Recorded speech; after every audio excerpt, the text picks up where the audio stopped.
প্রাচীন কানোপাস একটা বিখ্যাত শহর, যেখানে ছিল রাজপ্রাসাদ, বন্দর আর বিশাল মন্দির।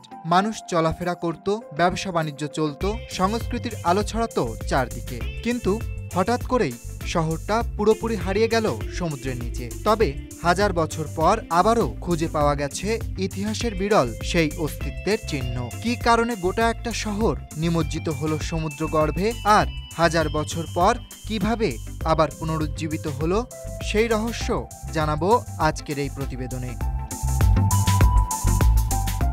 মিশরের আলেকজান্দ্রিয়া উপকূলে আবুকির উপসাগরে প্রত্নতাত্ত্বিকেরা আবিষ্কার করেছেন কানোপাস নগরীর সম্প্রসারিত অংশ। প্রায় 2000 বছরের পুরনো এই শহর এক সময় ছিল টলেমিক রাজাদের অধীনে এক গুরুত্বপূর্ণ সাংস্কৃতিক ও বাণিজ্যিক কেন্দ্র।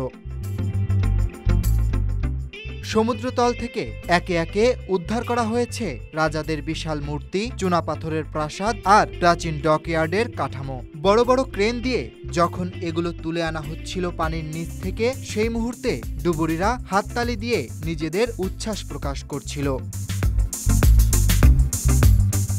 প্রত্নতাত্ত্বিকেরা বলছেন, টলেমিক রাজাদের প্রায় 300 বছরের শাসন আমলে কানোপাস ছিল সাংস্কৃতিক ও বাণিজ্যিক কর্মকাণ্ডের প্রাণকেন্দ্র।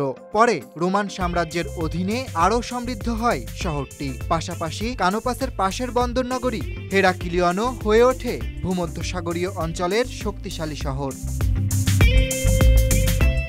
কিন্তু ভাগ্যের নির্মম পরিহাস, একের পর এক ভূমিকম্প আর সমুদ্রপৃষ্ঠের উচ্চতা বৃদ্ধির কারণে ধীরে ধীরে ডুবে যায় এই মহিমান্বিত শহরগুলো। কানোপাস আর হেরাক্লিয়ন চিরতরে হারিয়ে যায় গভীর সাগরের গর্ভে।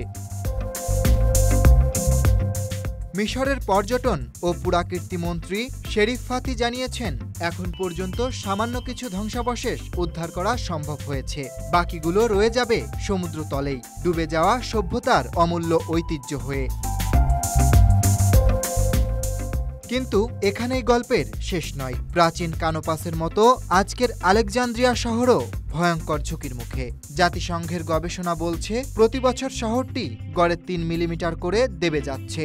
আর যদি জলবায়ু পরিবর্তনের এই ধারা বজায় থাকে, তবে 2050 সালের মধ্যে আলেকজান্দ্রিয়ার 1/3 তলিয়ে যাবে সমুদ্রগর্ভে।